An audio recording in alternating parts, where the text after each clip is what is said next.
Good morning, class 12th. Welcome back. I, Anita Gupta, welcome you from Daily Lan. कैसे हैं आप सब?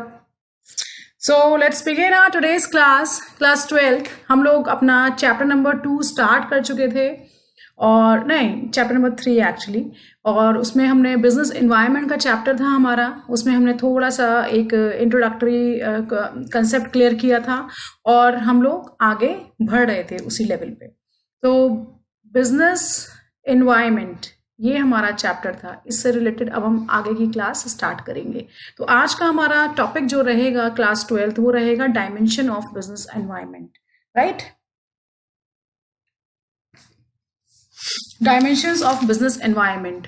Business environment के मेरे बारे में मैंने आपको बताया था कि जो भी हमारा बिजनेस होता है वो आसपास के एनवायरनमेंट में जो भी चेंजेस होते हैं उससे भी इफेक्टेड होता है और वो चेंजेस रिलेट करते हैं like economic changes, social changes, political changes, human changes, जो भी हमारे आसपास चेंजेस हो रहे हैं उससे रिलेटेड आपके बिजनेस में भी इफेक्ट होता है। और एक सक्सेसफुल बिजनेस वही है जो इन चेंजेस के साथ प्रॉपरली डील करता है और प्रॉपरली आगे चीजों को मैनेज करता हुआ चलता है। आपका बिजनेस अगर इफेक्ट नहीं कर रहा है इन चेंजेस से, और अगर इफेक्ट कर भी रहा है तो भी आप उसके अकॉर्डिंगली चेंज करके अपने बिजनेस में उसको उसी तरीके से नॉर्मल बेस पे चला रहे हैं तो आपका बिजनेस एक सक्सेसफुल बिजनेस है, राइट। तो बिजनेस एनवायरनमेंट के कैटेगरी में हमने कंसेप्ट क्लियर किया था जिसमें मैंने आपको बताया था the term business environment means the sum of total of all individuals, institution and other forces that are outside the control of a business। ये वो forces हैं, वो institutions हैं जो business के बाहर, business के control के बाहर हैं, लेकिन फिर भी ये business के working को affect करते हैं, राइट। ये वो फोर्सेस हैं। मैंने इस कैटेगरी में ही आपको एग्जाम्पल भी दिया था कोरोना का, कि कोरोना आया है और कितने बिजनेस यूनिट इफेक्टेड हुए हैं, सबकी लाइन ही चेंज हो गई है, लोगों ने अपना वर्किंग प्रोसेस चेंज कर दिया है, लोग इसको अडेप्ट करके। मैंने आपको एक एग्जांपल और दिया था कि एक manufacturing dress material manufacturing unit था, वो पहले स्कूल ड्रेस बनाता था, लेकिन जब कोरोना आया, जब उसने देखा, एक विजन देखा कि आगे 1 साल तक स्कूल ड्रेसेस का कोई यूज नहीं होगा, बच्चे स्कूल नहीं जा पाएंगे, तो उन्होंने उस चेंज को एक्सेप्ट किया और उस चेंज के अकॉर्डिंग अपने बिजनेस में थोड़ा सा मॉडिफिकेशन किया। मॉडिफिकेशन क्या किया था उन्होंने? जो वो ड्रेस मटेरियल पहले स्टिच करते थे वो उसकी जगह उन्होंने ये देखा कि इस सिचुएशन में सबसे ज्यादा कंज्यूमर को किसकी रिक्वायरमेंट होगी, क्योंकि यहाँ पे स्टूडेंट्स तो अब जाएंगे नहीं स्कूल, तो ड्रेस मटेरियल की रिक्वायरमेंट नहीं रहेगी स्कूल यूनिफॉर्म की। तो उन्होंने देखा कि इस वक्त लोअर टी शर्ट्स इसकी रिक्वायरमेंट ज्यादा रहेगी क्योंकि ज्यादा से ज्यादा लोग घर में रहेंगे अपने बचाव के पर्पज से। तो इस विजन के साथ उन्होंने लोअर टी शर्ट मैन्युफैक्चरिंग करना शुरू कर दिया और उनका काम चल पड़ा। तो यहाँ पे क्या हुआ कि ये जो ना उनको अपना लेबर रिमूव करना पड़ा, ना उनको अपनी मशीनरी को बंद करके रखना पड़ा, उनका मशीनरी भी चल रहा है, फैक्ट्री वैसी चल रही है एज इट इज, बस उनका प्रोडक्ट लाइन चेंज हो गया। Why it happened? Because of the this situation. किसी को नहीं पता था कि एनवायरनमेंट में ये चेंजेस होंगे। जैसे ही ये चेंजेस हुए उन्होंने इस चीज को अडेप्ट किया, वो घबराए नहीं, उन्होंने उस चीज को अडेप्ट किया और अपने प्रोडक्ट लाइन को चेंज कर दिया, राइट। तो उनका बिजनेस सर्वाइवल में है। तो वही बात है कि एक बिजनेस के लिए सबसे इंपॉर्टेंट बात होती है उसका सर्वाइवल होना, प्रॉफिट होना और ग्रोथ होना। ये 3 चीजें मैंने आपको स्टार्टिंग से ही बताई हैं। सर्वाइवल, प्रॉफिट, ग्रोथ, ये 3 चीजें किसी भी बिजनेस की नींव है, ये होना बहुत जरूरी है। जब यही नहीं होगा तो बिजनेस का क्या फायदा, राइट। तो हमने इस कैटेगरी में ये पढ़ा था। फिर हमने इसके फीचर्स ऑफ बिजनेस एनवायरनमेंट के बारे में डिस्कस किया था, जिसमें मैंने आपको बताया था, कुछ फीचर्स बताए थे। अब मैं रिपीट नहीं करूंगी क्योंकि आपको अपनी बुक भी खोल के देखनी है, ऐसे में रिपीट करूंगी तो फिर मैं आगे बढ़ ही नहीं पाऊंगी, right.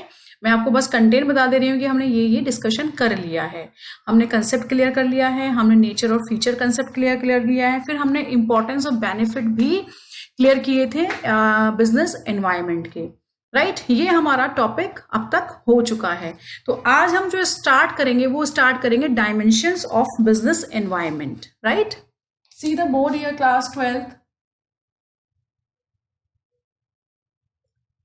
Dimensions of business environment, आज का हमारा टॉपिक ये रहेगा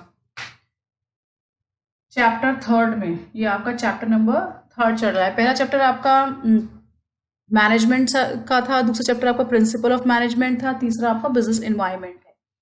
तो ये चैप्टर 3 में हम लोग आज का डायमेंशंस ऑफ बिजनेस एनवायरमेंट समझेंगे।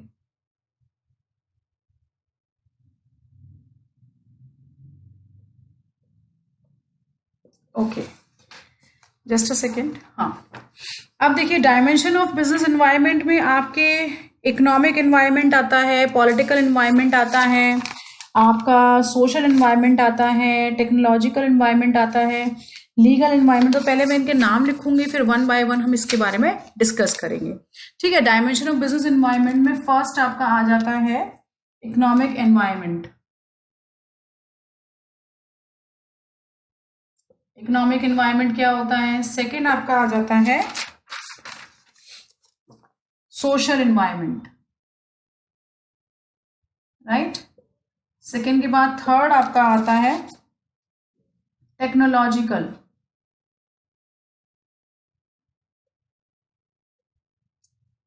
Technological environment.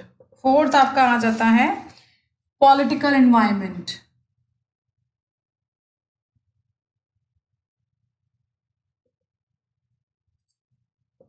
फिफ्थ आपका आता है लीगल एनवायरनमेंट। ये आपके एनवायरनमेंट हैं जिसकी वजह से आपके बिजनेस को इफेक्ट हो सकता है, ये डायमेंशन है। तो डायमेंशन ऑफ बिजनेस एनवायरनमेंट आपका इन कैटेगरीज में घूमता है, right. Economic, social, technological, political, legal. मतलब कोई इकोनॉमिकली कोई चेंजेस अगर हो रहे हैं, जीडीपी रेट बढ़ रहा है, जीएनपी रेट्स बढ़ रहे हैं, इन्फ्लेशन रेट, ये सारे रेट्स में अगर कोई भी फ्लक्चुएशन हो रहा है तो आपके बिजनेस को इफेक्ट करेगा। फिर इसके बाद सोशल एनवायरनमेंट में कोई चेंजेस हो रहे हैं, टेक्नोलॉजिकल में चेंजेस हो रहे हैं। इस तरीके से हम वन बाय वन सारी कैटेगरीज को समझेंगे यहाँ पे। तो पहले हम बात करते हैं इकोनॉमिक एनवायरनमेंट की। अब देखिए इकोनॉमिक एनवायरनमेंट क्या होता है। इकोनॉमिक यानी कि मॉनेटरी से रिलेटेड बात है ये, राइट। आपके इंडिया की इकोनॉमी, आपके इंडिया की जीडीपी मतलब ग्रॉस डोमेस्टिक प्रोडक्ट, और जीएनपी मतलब ग्रॉस नेशनल प्रोडक्ट। तो इसके ऊपर डिपेंड करता है आपके कंट्री का इकोनॉमी।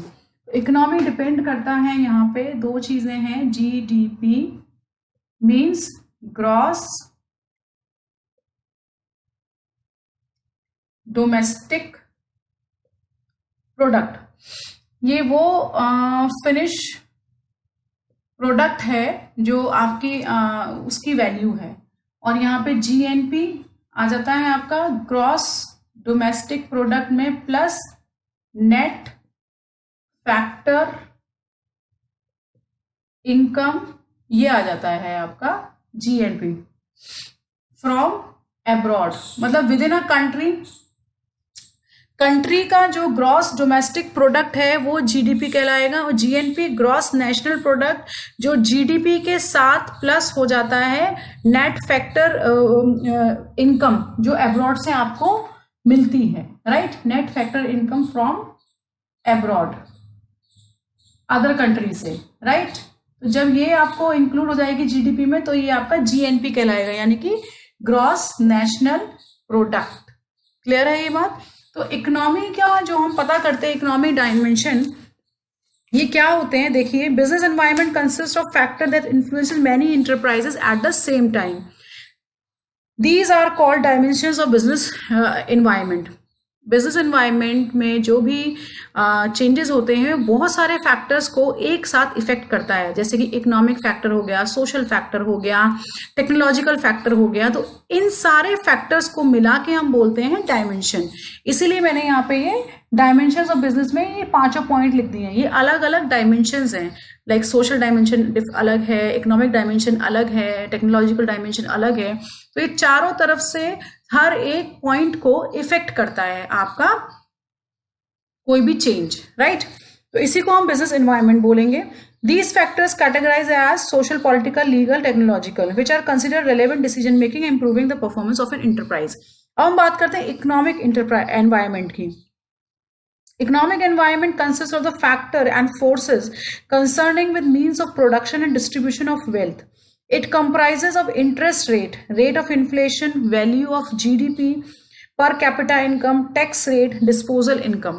देखिए इकोनॉमिक इन्वायरमेंट की जब बात आती है तो हम सीधा सीधा ये समझेंगे कि इकोनॉमिक का मतलब मॉनेटरी वैल्यू, मॉनेटरी कंसेप्ट, मतलब मॉनेटरी से रिलेटेड हम बात कर रहे हैं। जैसे कि मैं आपको स्टार्टिंग के अपने चैप्टर में ये बता चुकी हूँ कि हम सभी ह्यूमन बीइंग कुछ ना कुछ एक्टिविटी करते हैं और वो एक्टिविटी हमारी दो भागों में डिवाइड होती है, नॉन इकोनॉमिक एंड इकोनॉमिक। जो एक्टिविटी हम नॉन इकोनॉमिक कर रहे हैं वो हम in part of love, affection और हेल्पिंग वे में कर रहे हैं, लेकिन जो एक्टिविटीज हम इकोनॉमिक वे में कर रहे हैं वो हमारी इनकम से रिलेटेड है, वो हमारे प्रॉफिट से रिलेटेड है, वो हमारी वेल्थ से रिलेटेड है, वो मनी से रिलेटेड है। That's why we denote economic activity as a monetary activity. Monetary activity का मतलब यही है कि आपकी जो वो एक्टिविटी जो मनी से रिलेटेड है, जिसके द्वारा आपको कुछ मॉनेटरी सोर्सेज मिल रहे हैं, मॉनेटरी थिंग्स मिल रहे हैं, मतलब पैसे के रूप में आपको कोई चीज मिल रही है। तो मॉनेटरी से हम वैल्यू करते हैं इकोनॉमिक एक्टिविटी का। तो यहाँ पे इकोनॉमिकल चेंजेस कैसे होंगे? जब आप जो टैक्सेस पे करते हैं उस टैक्सेस रेट में कोई उतार चढ़ाव आएगा, आपके इन्फ्लेशन रेट में कोई उतार चढ़ाव आएंगे, आपका पर कैपिटा इनकम में कोई उतार चढ़ाव आएगा, जीडीपी, आपका जीडीपी मैंने बताया ग्रॉस डोमेस्टिक प्रोडक्ट, जो ग्रॉस डोमेस्टिक प्रोडक्ट जो आपका एक final value of that finished product. GDP का मतलब है जो आपका कोई प्रोडक्ट है विद इन अ कंट्री, उस प्रोडक्ट की फाइनल वैल्यू, उस वैल्यू को हम ग्रॉस डोमेस्टिक प्रोडक्ट बोलेंगे, ठीक है, वो जीडीपी बोलेंगे। उसमें कोई उतार चढ़ाव है। अब जीडीपी में कोई अप एंड डाउन होता है तो वो इकोनॉमिक एनवायरनमेंट इफेक्टेड होता है, राइट। इकोनॉमिक अगर उसमें उसके रेट्स में कोई अप एंड डाउन है, इन्फ्लेशन रेट में अप एंड डाउन है, इंटरेस्ट रेट में अप एंड डाउन है, टैक्सेस रेट में अप एंड डाउन है, तो आपका ये इकोनॉमिक एनवायरमेंटल इफेक्ट हो जाएगा आपके बिजनेस के लिए। समझ में आ गई बात? देखिए इंटरेस्ट, टैक्स, जीडीपी, ये सब कुछ हम मॉनेटरी फॉर्म में देख रहे हैं। तो मॉनेटरी फॉर्म में जब हम देखेंगे तो वो इकोनॉमिक से रिलेटेड होगा, और इकोनॉमिक से रिलेटेड होगा तो मीन्स इकोनॉमिक एनवायरमेंट कैसे आपको आपके बिजनेस में इफेक्ट डालता है। इतनी बात क्लियर हो गई है? अब देखिए इसके बाद हम बात करते हैं कंपोनेंट्स ऑफ इकोनॉमिक एनवायरनमेंट। अभी मैंने आपको ऐसे बोल के वर्बली बताया, कंपोनेंट्स देख लेते हैं कि इकोनॉमिक एनवायरनमेंट के कौन कौन से ऐसे कंपोनेंट्स हैं जो आपके बिजनेस में इफेक्ट डालेंगे।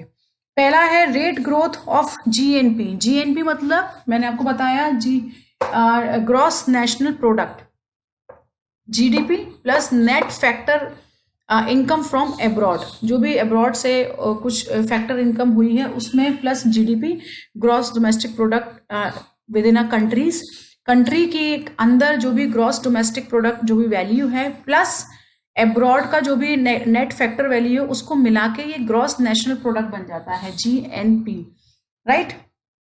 तो इसके रेट ऑफ ग्रोथ में अप एंड डाउन अगर हो रहा है, ये आपका कंपोनेंट हो गया। दूसरा कंपोनेंट है per capita income, rates of saving and investment, saving और जो भी हम कर रहे हैं, जो इन्वेस्टमेंट्स कर रहे हैं उसके रेट्स में, इंटरेस्ट रेट में अप एंड डाउन होना, फ्लक्चुएशन होना।